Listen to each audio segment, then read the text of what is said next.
Bonjour, bonsoir à tous, bienvenue sur Wildfire Game Dev FR. Je m'appelle Nathan et aujourd'hui on continue notre découverte d'Unity. Aujourd'hui, pas de grosses installations comme au précédent épisode. On va attaquer la manipulation et les premiers scripts. Bon, pour éditer du code sur Unity, il nous faut quand même un logiciel que l'on appelle un IDE. Pour ma part, j'utilise Rider sur mes propres prods, mais comme c'est payant, on va utiliser l'IDE gratuit le plus populaire et efficace pour Unity. Je parle évidemment de Visual Studio. Peut-être que certains ici connaissent Visual Studio Code. Vous pouvez l'utiliser si vous souhaitez, mais l'intégration Unity est moins bien pensée que sur Visual Studio. On va donc installer rapidement Visual Studio. Pour cela, on se rend sur le site et on le télécharge, ici, gratuitement. Une fois l'installeur lancé, nous allons pouvoir définir les différentes charges de travail que Visual Studio va devoir effectuer. Nous, on va juste se concentrer voilà, sur l'intégration donc de Unity, donc développement de jeu Unity, 2D, 3D. Vous avez aussi la version C++, notamment pour Unreal Engine. Voilà. Une fois qu'il est sélectionné, on clique simplement sur Installer et l'installation va se faire. Il suffit d'attendre que ça se termine. Ça peut être un petit peu long. Nous revoilà après la fin de l'installation. À partir de ce moment-là, nous n'avons plus rien à faire. Visual Studio est correctement installé. On va donc pouvoir repartir sur Unity. Nous voici donc sur le projet Unity comme nous l'avions laissé à l'épisode précédent. Et on va donc préciser à Unity que l'on veut utiliser Visual Studio Code en IDE, en éditeur de code. Pour cela, on clique en haut à gauche dans Edit, on va dans les Preferences, vous allez sur l'onglet External Tool ici et vous changez l'External Script Editor. Dans mon cas, comme je vous l'ai dit, j'utilise Rider sur mes propres productions. Nous allons utiliser Visual Studio. Peut-être que les chiffres ici seront différents selon la version que vous avez téléchargée au moment où vous regardez cet épisode. C'est tout ce qu'il y a à faire, on ne change rien de ce qu'il y a là, pas besoin de régénérer les fichiers, etc. Voilà, juste on modifie ça et on peut fermer, c'est tout. Passons donc à notre premier script et pour cela, il faut qu'on refasse un point sur les components. Donc, les components d'Unity sont des éléments attachés à un GameObject qui en modifie son comportement. Il est généralement composé de propriétés modifiables pour mieux définir le comportement du GameObject. Et je le rappelle, un GameObject est un objet Unity existant dans une scène. Donc, on remémore, là, quand je suis sur mon onglet scène ici, quand je clic gauche sur un objet, on sélectionne donc un GameObject, ce sont des GameObjects, ces objets-là, et il est constitué de plusieurs composantes. On a le transform, le cylinder, le mesh filter, le mesh renderer, le capsule collider. D'ailleurs, au passage, on va faire un petit point sur cela. On se rappelle que transform, c'est le component qui permet de gérer la position locale et globale de notre GameObject, sa rotation et aussi son scale. Les mesh filters et mesh renderer sont les deux éléments, les deux componentes qui permettent l'affichage de l'objet. Et le capsule collider, donc tous les GameObjects qui sont des colliders, enfin pardon, tous les components qui sont des colliders sont là pour gérer les collisions, la physique, les collisions du GameObject. Donc dès que vous allez créer un GameObject, de par les menus d'Unity, vous aurez toujours Transform, Mesh Filter, Mesh Renderer, Collider. Nous allons créer notre premier script car vous allez voir que tous nos components, étant donné qu'ils sont nécessaires à la création d'un jeu, parce que Unity nous fournit bon nombre de componentes déjà fonctionnelles, mais pour vraiment faire un jeu vidéo, il faut coder nos propres componentes. Et la quasi-totalité des scripts que nous allons créer, au final, seront des componentes. On va voir ça tout de suite. Pour créer un script, donc, nous allons nous rendre dans l'onglet Projet, que j'ai en bas de l'écran si vous avez le même layout que moi. Je le rappelle, les layouts peuvent être modifiés en haut à droite de votre fenêtre d'Unity. Et moi, j'utilise notamment donc le layout default. Donc, l'onglet projet, vous avez un dossier asset, des sous-dossiers, scène, settings, tutoriel info, si vous avez créé le projet comme moi. On va pouvoir créer de suite un premier folder. Donc pour ça, clic droit dans la fenêtre, clic droit donc dans Asset. Alors soit directement clic droit sur le dossier Asset dans la hiérarchie à gauche du projet, soit directement dans la fenêtre ici, on voit qu'il y a marqué Asset parce qu'on est dans le dossier Asset. Donc on peut faire clic droit ici, Create Folder. Et nous allons l'appeler Script avec un S parce que c'est là où nous allons ranger tous nos scripts. On l'ouvre, double-clic dessus. Là, on voit qu'on est passé donc à scène, on est dans script ici, enfin de asset à script, voilà. Folder is empty, c'est normal. Et donc, nous allons pouvoir créer notre tout premier script. Clic droit, create et mono-behavior script. Alors, pourquoi ça s'appelle un script mono-behavior? C'est parce que behavior, ça veut dire comportement. Donc, c'est un script de comportement unique, globalement. C'est ça que ça veut dire. Un mono-behavior est un component. Tous les components, en fait, grosso modo, sont mono-behavior. Voilà. Petit point. Donc, alors, vous pouvez cliquer sur Mono Behavior Script, on va le renommer. Dans notre cas, ça va être My Component. Voilà. Nous avons créé notre script, je le précise, pour Unity, on utilise le langage de programmation C#, qui est un langage objet. Nous allons voir dans un instant ce que cela veut dire. Il est dérivé du langage C et du C++, prévu pour être plus accessible, entre guillemets, que le C++. Notre script est créé, nous avons plusieurs informations dans l'inspector, rien d'absolument nécessaire. On double-clique dessus, ça va vous lancer Visual Studio. Au premier lancement, il va y avoir 2-3 paramètres à préciser. Vous pouvez vous connecter à Copilot, etc. Personnellement, je ne l'utilise pas. Donc, si vous souhaitez l'utiliser, c'est à vous de voir. Donc, moi, je clique sur peut-être plus tard. On attend que Visual Studio s'ouvre et on va découvrir ensemble toute l'interface. C'est un peu chargé, mais il y a énormément de choses dont on n'a pas besoin. Donc il n'y a pas à s'inquiéter. Donc ici, vous utilisez votre compte copilote, etc. Non, donc on peut fermer ça. Là, on a la page des nouveautés, donc on peut fermer l'onglet la nouveauté ici en haut à gauche. On le ferme tout simplement. Et donc on retrouve bon nombre de choses. Et une des fenêtres qui nous intéresse le plus, c'est la fenêtre de droite, explorateur de projet Unity. On voit qu'on retrouve notre dossier asset si on déballe, notre dossier script et à l'intérieur notre dossier mycomponent.cs. On peut le sélectionner, il va s'ouvrir ici ou double-cliquer dessus si jamais il ne s'ouvre pas. Et on retrouve donc notre premier script ici. Donc, découvrons ensemble ces premières lignes que Unity a directement inscrites dans notre script par défaut.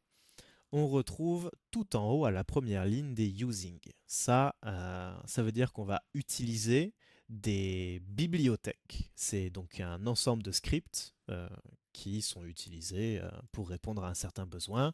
Là, dans notre cas, étant donné qu'on travaille sur Unity, Unity nous fournit une librairie qui s'appelle Unity Engine. Et donc, on précise qu'on fait ici un using d'Unity Engine. Donc, dans notre code, pour le compilateur, ce qui va en fait compiler notre code pour pouvoir être exécuté, ça va dire au compilateur, attention, ce code va utiliser des références à la librairie Unity Engine. Voilà. C'est pas plus compliqué que ça, on n'a pas besoin de rentrer dans les détails pour l'instant.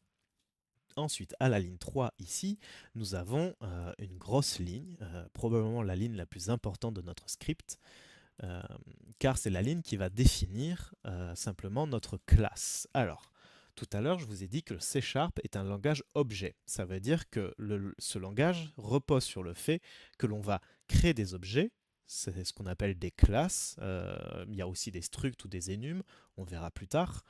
Donc, un objet est une classe et cet objet va pouvoir faire appel à d'autres objets, à d'autres classes ou structures ou énumérateurs. Ça, on verra quand on y touchera. Une classe est donc un objet qui est constitué de plusieurs éléments. On a notamment des attributs et des méthodes. Il peut être aussi composé d'autres classes. On verra ça aussi un tout petit peu plus tard. Vous allez voir, en fait, c'est vraiment très basique. Il faut vraiment voir une classe comme une boîte à chaussures dans laquelle on va ranger différents éléments. Cette classe a un nom. Dans notre cas, c'est myComponent. De manière générale, on va nommer le script du même nom que la classe que l'on va définir à l'intérieur de ce script, de ce fichier. Un script, c'est un document texte globalement, sauf que c'est un .cs au lieu d'un .txt pour dire à l'ordinateur, attention, c'est un fichier qui contient du code exécuté en C#, c'est pas un fichier texte de base. Voilà. Donc un script, c'est un fichier texte, tout simplement, mais qui va être lu différemment. Donc, de manière générale, un script, ici, va posséder une classe Donc on va avoir le même nom. On évite de créer plusieurs classes dans un même script, à part quelques cas particuliers, et de toute façon Unity ne vous laissera pas définir plusieurs classes monobehavior. On va avoir dans un instant qu'est-ce que ça veut dire ça. On ne peut pas avoir, je pourrais pas simplement genre prendre tout ça, le mettre ici, l'appeler myComponent A par exemple. Unity va nous dire qu'il y a un problème pour lui, surtout au moment où on va vouloir l'appliquer sur notre GameObject. Donc ça, cette partie-là, on oublie, hein, voilà. Donc, la classe est toujours nommée du même nom que le fichier. Et nous avons ici 2 points suivis de monobehavior. Ça veut dire que cette classe, elle hérite de monobehavior. Alors, le principe d'héritage, c'est tout un truc dans les langages objets. Ça veut dire que, imaginons que vous avez une voiture qui est composée de 4 roues, un moteur et des portes, par exemple. On a donc défini la classe voiture qui est composée de 4 roues. Mais on veut créer des voitures plus différentes, on va dire des monospaces et des coupés. Et donc on va créer une classe monospace qui hérite de la classe voiture, ce qui veut dire que la classe monospace aura de base dans ses attributs et ses méthodes, on va voir juste après, 4 roues, etc. Voilà. Donc dans notre cas, myComponent hérite de monobehavior. Ce qui veut dire que tous les éléments qui existent dans monobehavior seront accessibles dans notre classe myComponent. De toute façon, vous allez voir, tout ceci, ça va être très clair quand on va commencer à manipuler. Donc, une fois de plus, pas d'inquiétude. Si vous n'êtes pas sûr de bien comprendre, vous allez voir que dans la pratique, c'est très simple. Donc, voilà ce que dit cette ligne. On retrouve ensuite un commentaire qui est toujours défini par un double slash ici, suivi du texte, et il est écrit généralement en vert. Voilà. Là, ça nous explique qu'ici, cette fonction est appelée une fois par exécution, avant la première exécution de l'update, quand un monobehavior est créé. Bon, ça, on va voir ensemble l'exécution sur Unity. On va le faire directement en manipulant, ce sera plus simple. Donc, par contre, il a dit un mot intéressant. On a parlé de fonction tout à l'heure. Alors, parce que ça, c'est une fonction. Une fonction, c'est un ensemble, c'est un bout de code qui peut être appelé sous un seul nom. Donc là, on a la fonction start, elle a un nom, et quand la fonction start est appelée par un objet, elle va exécuter le code que l'on va marquer à l'intérieur. De base dans Unity, on a toujours 2 fonctions dans un monobehavior, c'est la fonction start et la fonction update. La fonction start est appelée à la création de l'objet, donc typiquement quand on va lancer le jeu, quand une scène va se charger, elle va charger tous les GameObjects et elle va lancer le start sur tous les components de ce GameObject. Et donc ça va exécuter le start de myComponent. Ensuite, une fois le start de myComponent exécuté, Unity va parcourir chaque GameObject de la scène et exécuter la fonction update à un rythme régulier. Et donc dans cette fonction update, c'est là où on va pouvoir faire tout ce qui va tourner en boucle. On va voir dans un instant ce que cela signifie, car on va commencer notre première édition de code pour bien comprendre ce que cela veut dire et comment on tape du code, etc., etc. Si vous avez déjà des bases, tout ceci va vous paraître peut-être un poil superflu. Et si vous n'avez aucune base, tout ceci va être un poil compliqué à emmagasiner. Mais le code, c'est quelque chose qui, quand on pratique, rentre très facilement en tête. Donc, nous allons écrire notre première ligne de code ensemble, et ça c'est beau. Nous allons faire ce qu'on appelle un debug.log. Si on se souvient bien, dans l'épisode précédent, on a parlé des différentes fenêtres Unity, et notamment de la fenêtre console, qui peut afficher des éléments que Unity veut nous dire, des erreurs, des warnings et des logs. Nous allons pouvoir en fait nous-mêmes écrire des choses en console. Pour écrire quelque chose dans la console, nous allons écrire là dans notre code debug. Donc vous voyez que j'ai commencé à écrire debug avec un D majuscule et Visual Studio me propose de l'autocomplétion. C'est très utile. Nous allons utiliser debug, donc qui existe dans Unity Engine. Voilà que la classe debug ici, c'est une classe. Vous voyez qu'elle est colorée en vert comme myComponent. Donc nous allons appeler la classe debug et nous allons faire un point Ça, c'est pour dire que dans la classe debug, je veux accéder à un de ces éléments-là. Et donc nous, on veut accéder à la fonction log, ici, on voit, voilà, debug.log, on le sélectionne, et on va devoir lui donner un paramètre. Donc un paramètre en programmation, c'est du matériel en fait qui va permettre à la méthode de fonctionner correctement.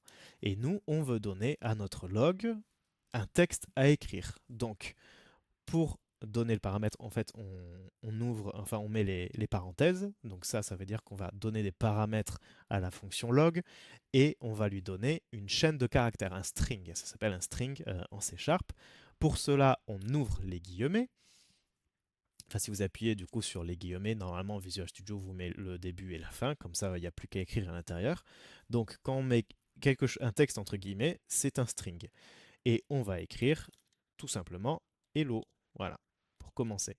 Et pour préciser au compilateur que cette ligne est finie, nous pouvons passer à la prochaine, on met toujours un point virgule à la fin. De toute façon, regardez, la Visual Studio me met un petit tilde rouge pour me dire frérot, il manque quelque chose. Donc, point virgule, finito. CTRL S pour sauvegarder. On peut aussi faire fichier enregistrer my component, voilà, ou CTRL S. Pensez au CTRL S, vous allez voir que ça va de toute façon, ça va revenir tout le temps. On va tout le temps faire des CTRL S. Donc, première modification terminée. On peut revenir sur Unity et appliquer notre component quelque part. Donc on va sélectionner par exemple notre cylindre. Je vais en profiter d'ailleurs pour le modifier et le remettre bien au centre. Voilà, ça va être notre objet de test favori. Je le rappelle, pour se déplacer dans la scène avec le clic molette et drag souris, on se déplace au bas, gauche, droite. Le clic droit plus le drag de la souris, c'est pour regarder autour de nous. Et le clic gauche sélectionne l'objet qui est sous la souris. Voilà, donc on sélectionne le cylindre et on va cliquer tout en bas sur Add Component. Donc là, on voit qu'on a beaucoup d'éléments qui sont rangés d'ailleurs par catégorie ici.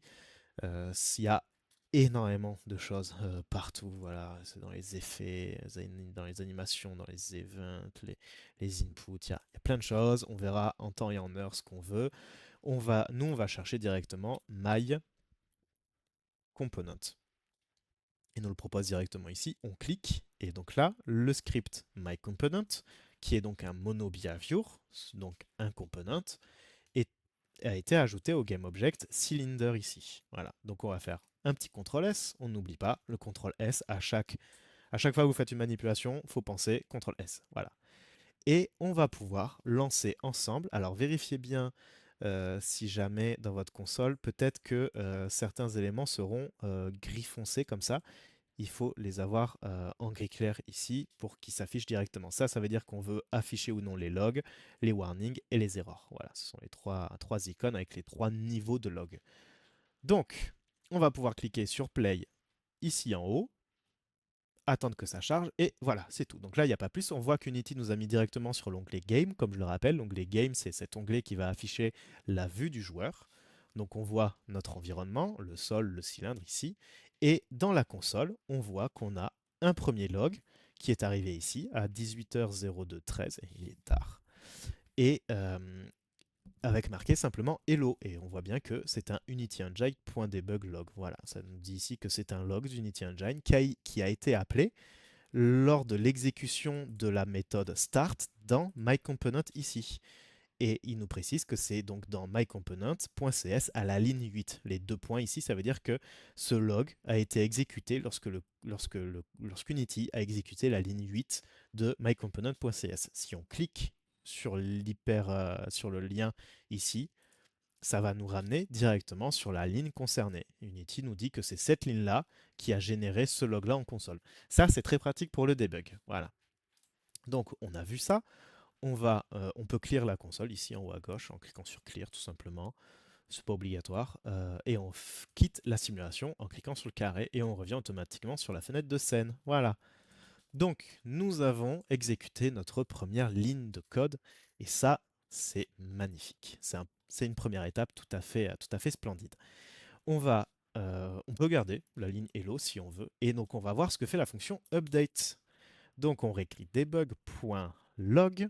Voilà, on ouvre les parenthèses pour préciser les paramètres. Sachant que là, nous sommes obligés de préciser un message. Là, si je ferme la ligne avec un point virgule, on voit que log est surligné en rouge, enfin souligné en rouge, et il nous dit bien, attention, aucune surcharge pour la méthode log n'accepte les arguments 0. Ça veut dire qu'il n'existe pas de version de log qui n'a pas d'argument. On est obligé de donner un argument. Quand on va commencer à créer nos premières méthodes, vous allez voir comment on gère les arguments. Donc, on pense à donner un texte, donc pour ça on ouvre les guillemets et on va lui dire, on va simplement écrire update. Voilà. On va sauvegarder et d'ailleurs hello, on double-clique sur hello pour sélectionner tout le texte et on va le remplacer par start. Voilà. Et on pense à faire CTRL S à chaque fois. Voilà. Vous pouvez même tabasser le CTRL S, moi c'est ce que je fais généralement, histoire d'être sûr. Donc, on retourne sur Unity. Notre script myComponent est toujours accroché à notre GameObjectCylinder. Donc jusque-là, rien besoin de toucher. On peut directement cliquer sur Play. Unity recompile les scripts. Et là, c'est parti. Il se passe un peu plus de choses cette fois-ci en console. Donc on voit qu'on a bien Start qui a été appelé ici. Nous avons un seul appel, comme on peut voir à droite au bout. Et par contre, en dessous, vous voyez ici que Update, il est en train de bombarder. On est déjà à 3000 appels de la fonction Update dans MyComponent. Donc c'est ce que je disais tout à l'heure. Au lancement d'une scène, lors de la création du GameObject, la méthode Start est appelée une fois. Alors, j'ai dit méthode et fonction sont des synonymes. Hein. La méthode start est appelée une fois, tandis que la méthode update est appelée en fait à chaque rafraîchissement du moteur. Voilà, en fait c'est vraiment la boucle de jeu globalement. Et on voit que là, le temps qu'on parle, on est déjà à 10 000, 11 000 appels, on va bientôt être à 12 000 appels. Ça fait quelques secondes à peine que le jeu est en train de tourner. On va pouvoir passer à la suite car écrire des logs c'est très sympa, mais c'est quand même un peu plus intéressant de faire d'autres choses. Personnellement, moi j'aime bien nettoyer mon script comme ça. Il y a énormément d'éléments dont je n'ai pas besoin. Voilà, donc je supprime les commentaires, on efface les logs. euh, et on va commencer à un peu modifier notre classe. Hein. C'est notre classe, on peut en faire ce qu'on en veut. Donc on a vu les méthodes, on va voir les attributs. Les attributs, ce sont des variables en fait. Une variable, c'est un espace dans lequel on va stocker un élément d'un certain type. Il va avoir une certaine valeur. Donc, on va créer notre première variable ici. Je suis arrivé, je me suis mis sur l'accolade, là juste là, j'ai appuyé sur Entrée pour passer à la ligne, j'ai rappuyé sur Entrée pour repasser à la ligne. Pour créer un peu d'espace, il faut aérer le code. De manière générale, d'ailleurs, les attributs, donc les variables, sont mises en haut d'un script, suivies par les méthodes, et généralement en bas, on met d'autres éléments qu'on verra plus tard, qui sont pour l'instant ne sont pas nécessaires. Donc, nous allons créer notre première variable, par exemple, un int. Un int, ça veut dire entier. Ça veut dire que c'est une variable qui va stocker des nombres entiers de moins 2 milliards quelque chose à plus 2 milliards quelque chose de mémoire. Voilà. Parce qu'en fait, ça c'est codé sur. J'ai peur de dire de la connerie, j'ai pas vérifié, mais c'est codé sur 4 octets de mémoire. Enfin bref, tout ça sont des éléments dont on n'a pas trop besoin. On verra quand on parlera d'optimisation. Pour l'instant, on va créer une variable entier, donc un int. Globalement, ça va stocker un nombre. On va du coup l'appeler number. Voilà. Espace. Donc là, on précise donc quand on crée une variable, à chaque fois, on commence par donner le type de la variable. Ça veut dire quel est le type d'objet qu'elle va stocker. Est-ce qu'elle va stocker une voiture? Est-ce qu'elle va stocker un pneu, une portière? J'en sais rien. Ici, on va dire qu'elle va stocker un nombre entier cette variable s'appellera number. Et ensuite, avec un égal ici, on peut lui donner la valeur par défaut de cette variable. On peut ne pas le donner, directement fermer la ligne avec un point virgule.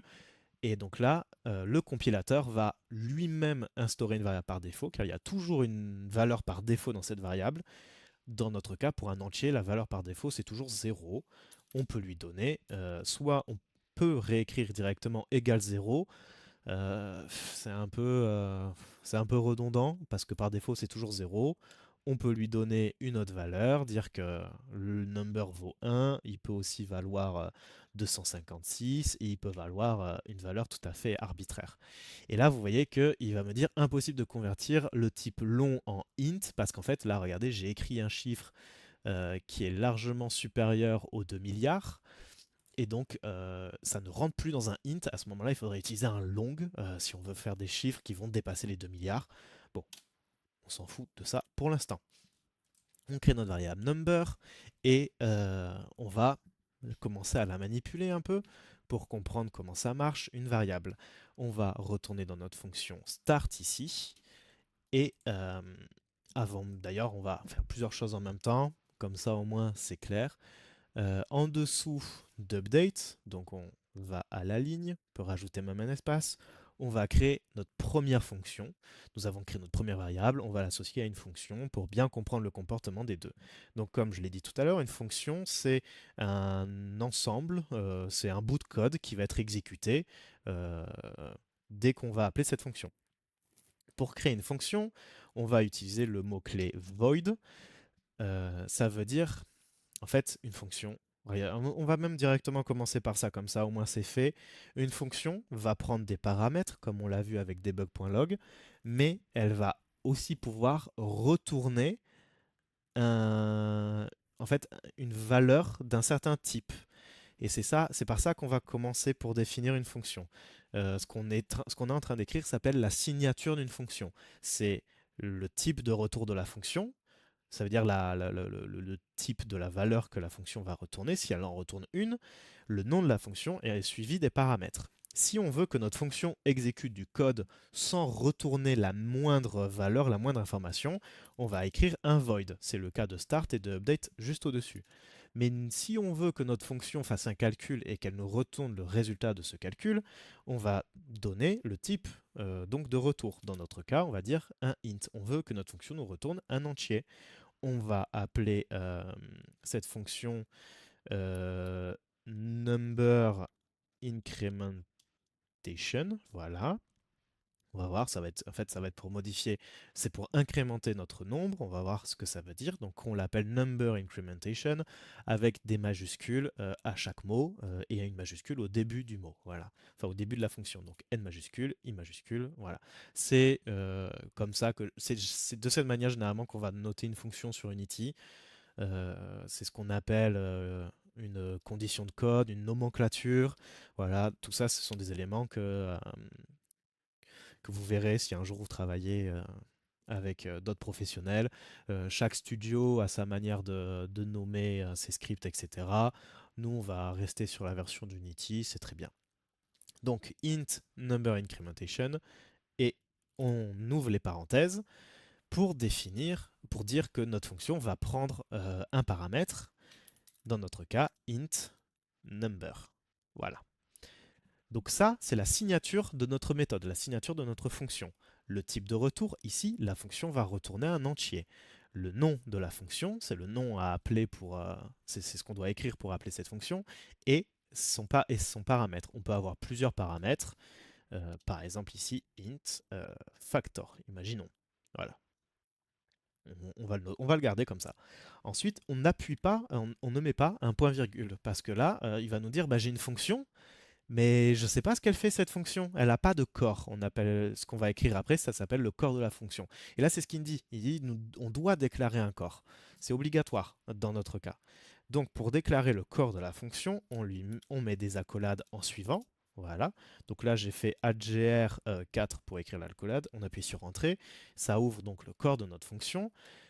Et là, il nous dit, bon, cette fois-ci on a mis le corps, on a les accolades, et il nous dit le chemin de code ne retourne pas, les chemins de code ne retournent pas tous une valeur. Parce que ici on a dit qu'on voulait un entier. Donc il va falloir que notre fonction nous retourne quelque chose.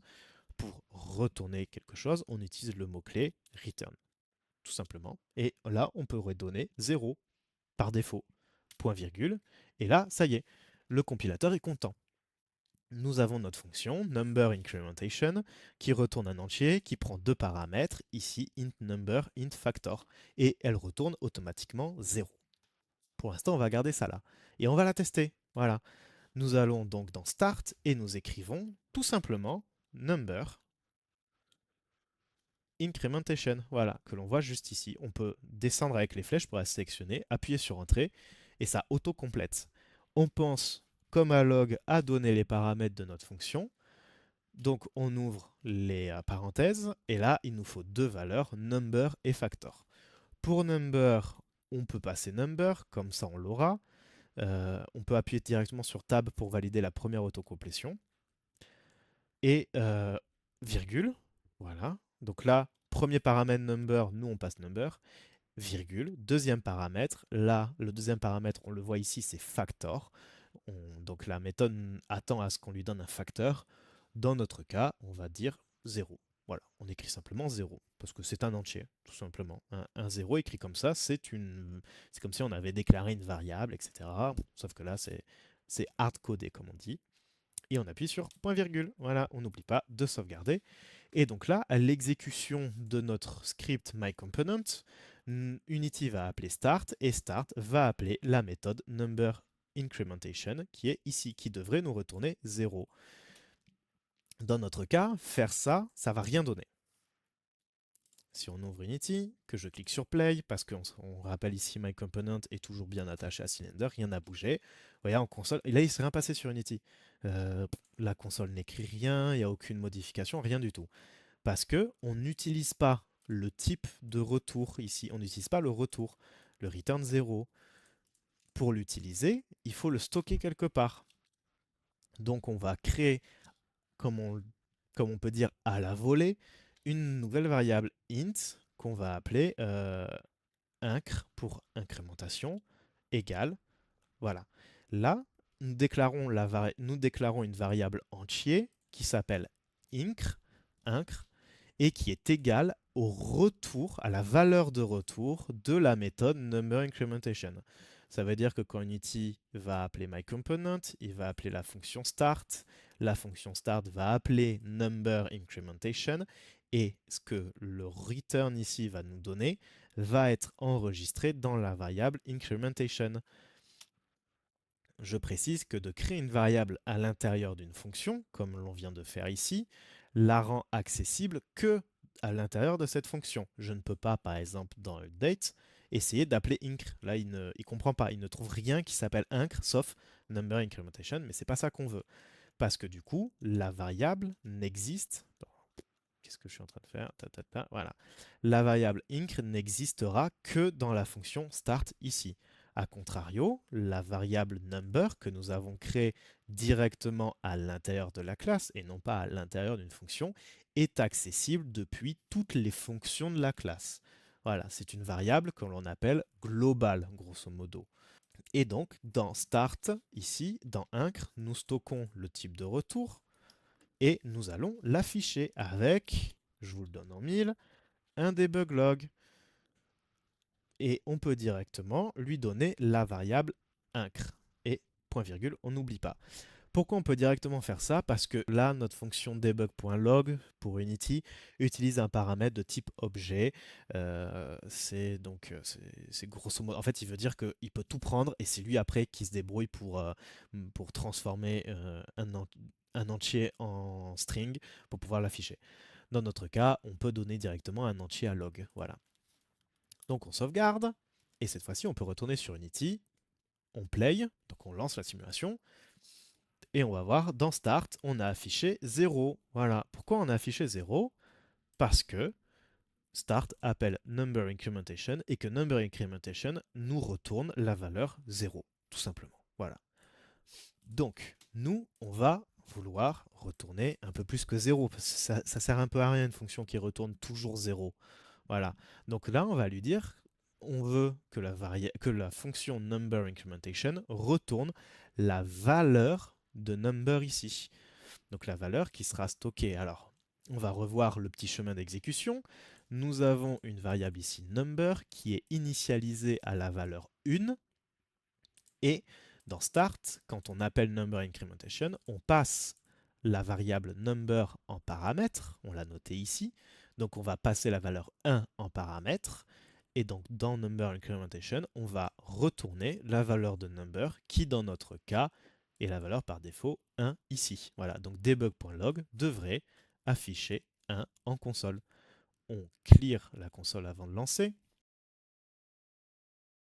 Comme ça, c'est tout propre. Et ça nous retourne 0. Pourquoi ça nous retourne 0? Si vous avez tout fait comme moi, c'est parce qu'en fait, on a changé, on a rajouté le 1 plus tard dans la création du component. En fait, le component avait été ajouté sur notre objet cylindre ici, et Unity l'avait déjà compilé et lui avait déjà donné une valeur par défaut. Parce que lorsque le component existe sur un objet, pendant qu'Unity est ouvert, en fait, tout simplement, Unity va déjà remplir ces paramètres-là. C'est quand on va déclarer un attribut ici directement dans la classe, il va déjà s'en occuper. Donc, changer la valeur ici par défaut ne va pas forcément la changer tant qu'Unity ne recompile pas les components, etc. Donc, c'est pour ça que les valeurs par défaut sont rarement à utiliser. Mais par contre, si on veut que cette valeur-là, si on veut pouvoir modifier cette valeur-là dans un component, on va faire ce qu'on appelle une sérialisation. Pour faire une sérialisation, on a plusieurs moyens. Le plus simple, c'est de définir la variable en tant que variable publique. Ça veut dire que cette variable est désormais accessible. Comme on l'a dit tout à l'heure, la variable number, qui est déclarée directement dans MyComponent, est accessible par toutes les méthodes de la classe MyComponent. En utilisant le mot-clé public, on définit cette fois-ci que la variable number est accessible depuis l'extérieur de la classe MyComponent. N'importe quelle autre classe que l'on va créer plus tard sera capable d'accéder à la variable number de la classe MyComponent. Ça veut aussi dire que Unity est désormais capable de lire la variable number depuis l'éditeur. On voit que dans MyComponent ici, nous avons désormais number qui s'affiche ici, avec un champ dans lequel on peut rentrer une valeur. Par exemple, je dis 25, petit CTRL S, et en fait, vous voyez que là, number ici qu'on a modifié, c'est exactement la même chose que position ici, x, y, z, que radius ou age ici pour le collider, etc. Voilà, c'est un attribut public de la classe MyComponent, et donc on peut le modifier.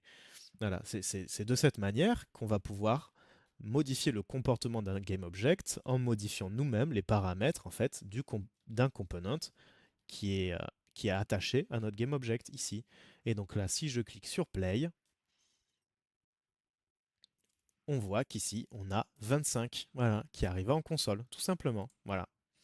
Donc, on va revoir tout ça et on va probablement s'arrêter là-dessus parce qu'il y a déjà beaucoup de choses qui ont été dites, peut-être même trop. Donc, refaisons une synthèse de tout ça. Donc, nous avons créé un component qui s'appelle MyComponent. Il est attaché au GameObject Cylinder. Voilà, il existe parmi tous les autres components ici, sauf que celui-là c'est le nôtre, on peut le modifier comme on veut.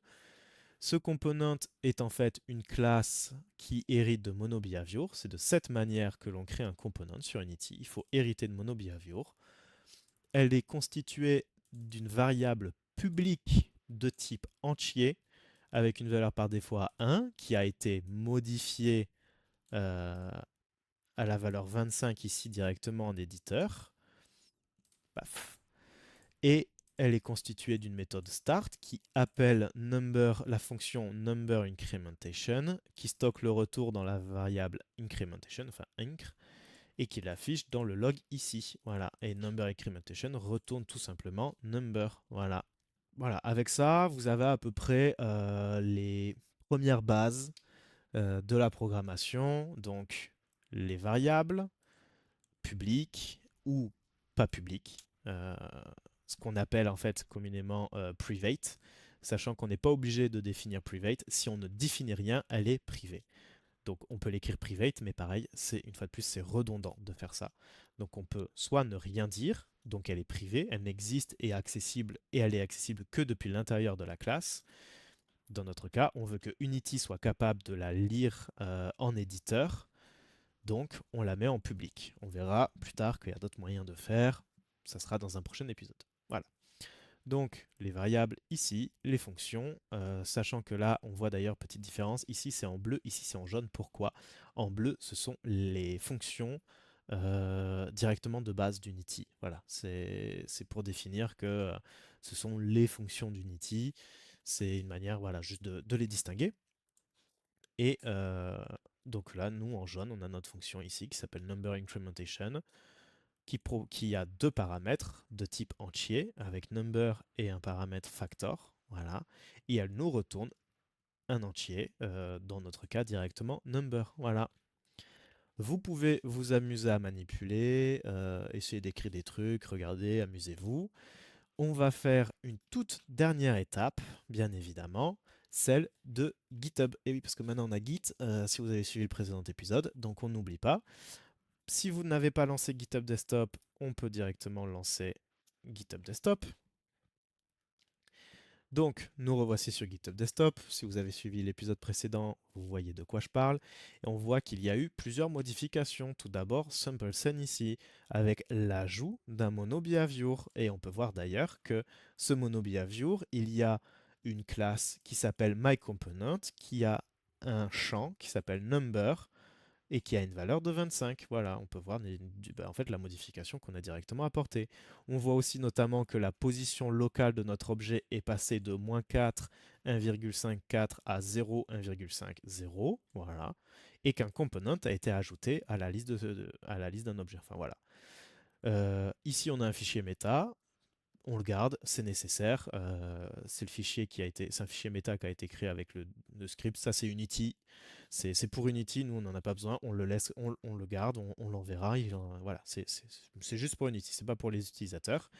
On voit aussi qu'on a créé un fichier mycomponent.cs avec toutes les modifications ici. On voit voilà chaque ligne qui a été modifiée.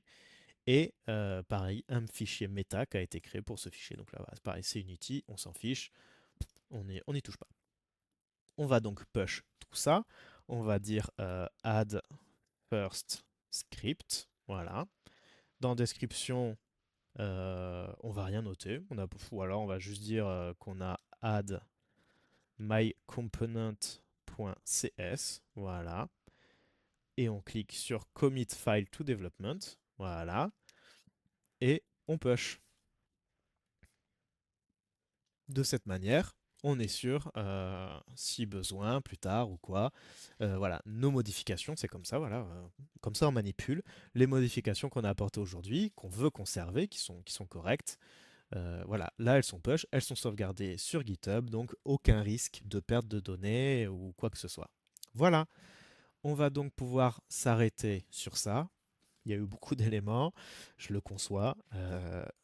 Les premiers épisodes vont être chargés. Les deux premiers épisodes étaient chargés, celui-là peut-être un peu moins, mais quand même. Mais vous allez voir, de toute façon, une fois de plus, pas de panique. On va revoir chaque élément plus tard, quand on va les manipuler réellement. Donc pour l'instant, même si ça vous paraît un peu imbuvable ou quoi, ne vous inquiétez pas, petit à petit, on va dégrossir tout ça, on va pouvoir approfondir point par point et on va ensemble bien comprendre comment chaque élément fonctionne. Voilà. L'idée, c'est vraiment à la fin de la série, vous aurez fait quelque chose et surtout vous aurez compris ce que vous avez fait. C'est ça, c'est le plus important, c'est vraiment de comprendre qui fait quoi, comment ça se passe, etc. Parce que grâce à ça, vous allez pouvoir mieux visualiser ce que vous souhaitez faire, comment le faire, et surtout, quand ça va bugger, vous allez comprendre pourquoi ça bug et comment le réparer. Voilà. C'est parce que écrire bêtement du code que vous copiez-collez depuis un autre tuto Unity qui vous explique pas précisément bah, pourquoi on fait ça et pas ça, c'est bien, ça fonctionne, mais pour comprendre un peu plus tard où est le problème, c'est imbuvable. Et c'est comme ça en fait qu'on se démotive facilement. Voilà. Donc vous inquiétez pas, petit à petit, d'épisode en épisode, on va dégrossir, on va préciser, on va comprendre, expertiser, voilà, on va prendre le temps de tester et ça va s'éclaircir. Voilà. Donc je vous dis À très bientôt, en fait à la semaine prochaine, même jour, même heure. Si vous avez des questions, n'hésitez pas à les poser en commentaire, j'y répondrai. Et d'ici là, portez-vous bien, continuez de vous intéresser à la technologie, c'est très important. Et à plus tard, gros bisous.